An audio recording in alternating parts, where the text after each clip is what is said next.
Où on vit aujourd'hui, il y en a beaucoup de foyers qui sont touchés par ce fléau. Je vous explique mon expérience, moi, c'est que j'ai été élevé dans une famille chrétienne, à Moucho-José Cévezan. Mon père c'est Django, voilà, ils sont une famille qui serve le Seigneur, et moi j'aimerais vous dire ça. Dans quel contexte que j'ai été élevé. Mon père nous a toujours élevés dans l'évangile, vous comprenez bien. Mais voilà, tout petit, voilà, dans le foyer de mes parents, moi, il y avait un grand problème. Et ce problème-là, vous savez, mon père, il y a 45 ans qu'il est chrétien. J'ai un frère qui est juste au-dessus de moi. Et ce frère-là, il est handicapé. Mais il est handicapé, quand je vous dis handicapé, c'est moralement à 100%. Il faut s'occuper de lui constamment. Il faut vérifier tous ses gestes, faits et gestes, constamment. Il est capable d'attraper de l'eau de Javel, de la boire. Il est capable, enfin, c'est une catastrophe. Et j'ai été élevé dans ce foyer-là. Nous, il y a mes oncles qui sont derrière, eux, ils ont toujours été dans les missions. Ils ont toujours participé. Et puis, comme mon père, lui, il pouvait nous amener à la convention, on était là, j'étais là aussi. Mais nous, c'était pas des missions, c'était plutôt sur des places, parce que le petit se faisait soigner. Et j'ai grandi comme ça. J'ai vu le problème au milieu du foyer de mes parents. Et moi, dans mon jeune âge, quand j'ai grandi, j'ai voulu aider mes parents, et c'était normal. Et je m'occupais beaucoup de mon frère. Ça veut dire que seconde fois, je le prenais, je le promenais, je passais énormément de temps avec lui. Et voilà mon enfance, c'était ça à moi. Et le temps a passé. Les années ont passé. Pour moi, il était difficile de concevoir que le Dieu que mon père avait toujours parlé pendant 45 ans, pour moi, c'était difficile de croire qu'il pouvait faire quelque chose pour nous. Et les années sont passées, je me suis marié. Et puis à mon tour, j'ai eu un petit garçon. Et ce petit garçon-là, à l'âge de 1 an, 2 ans, 3 ans, il ne parlait pas. Puis à un moment donné, ma mère, avec l'expérience qu'elle a amenée vers moi, c'est mon fils, a dit, ton petit, il a un problème. Mais qu'est-ce que tu dis, ma mère? Oui, mon fils, ton petit, quand on l'appelle, il ne tourne pas la tête, c'est bizarre. Alors moi, je ne voulais surtout pas entendre ça. Parce qu'avec la vie que j'avais déjà eue chez nous, je disais, Seigneur, surtout pas ça. Quand mes frères et sœurs venaient me voir, ils me disaient, mon frère, comme dit, quand on lui donne un petit cadeau, il ne tourne pas la tête. Alors je dis, Seigneur, arrêtez, je me fâchais. Puis quand venait le moment de Noël, les anniversaires, l'enfant ne tournait pas la tête, on l'appelait. Jamais de réponse. Et j'ai vu la vie de mes parents, et puis à un moment-là, je me suis dit, moi, maintenant c'est mon tour. Nous avons fait un diagnostic d'après des grands professeurs de Grenoble, ceux qui sont très bien placés en neurologie. Ils ont soigné le pilote de Formule 1 Schumacher, c'est chez nous là-bas. Et puis ils ont fait une petite table ronde, et puis un diagnostic est tombé. Ils ont dit, voilà, monsieur Payen, votre fils est autiste. Il faudra le mettre dans des maisons spécialisées.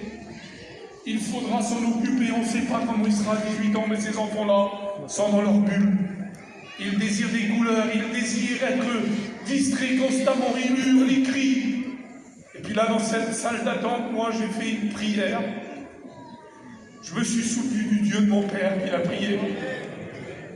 Et puis j'ai dit, c'est à mon tour, si tu pourrais faire quelque chose pour moi, si tu pourrais entendre simplement la vérité, là.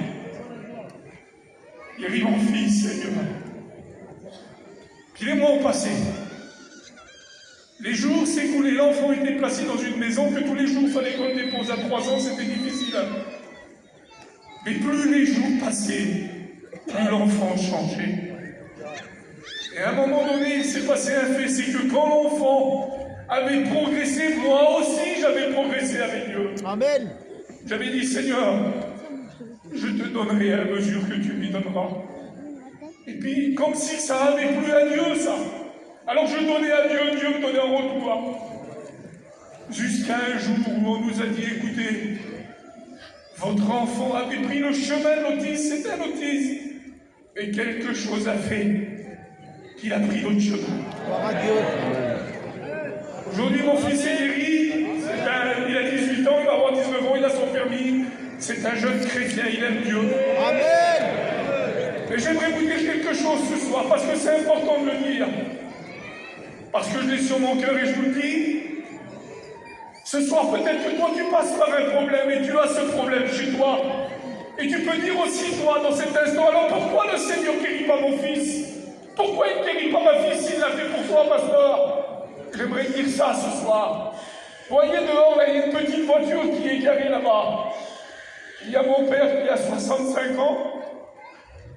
Et il y a mon frère qui a 43 ans, il est toujours malade. Et pas guéri le petit encore, lui. Et la vie m'a dit que bientôt. Écoute, t'es le plus malheureux des hommes. Si ce soir tu t'attends simplement à une guérison, si tu aimes Jésus pour une guérison, t'es le plus malheureux des hommes. T'as pas compris l'évangile. Et celui qui doit venir viendra. Amen.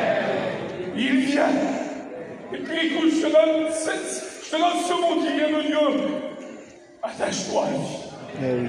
Puis il y a des familles, écoute-moi bien ce que j'ai dit, je l'ai vu de mes yeux, moi. Il y a des inconvertis qui te regardent. Et puis ces inconvertis se posent une question sur toi, ils disent, mais comment se fait-il? Il a un enfant malade chez lui, il a la misère chez lui, et cependant, il aime Dieu. Les vrais adorateurs, c'est pas ceux qui aiment Dieu pour l'intérêt, c'est Dieu qui le serve, c'est un Dieu qui l'aime pour ce qu'il est.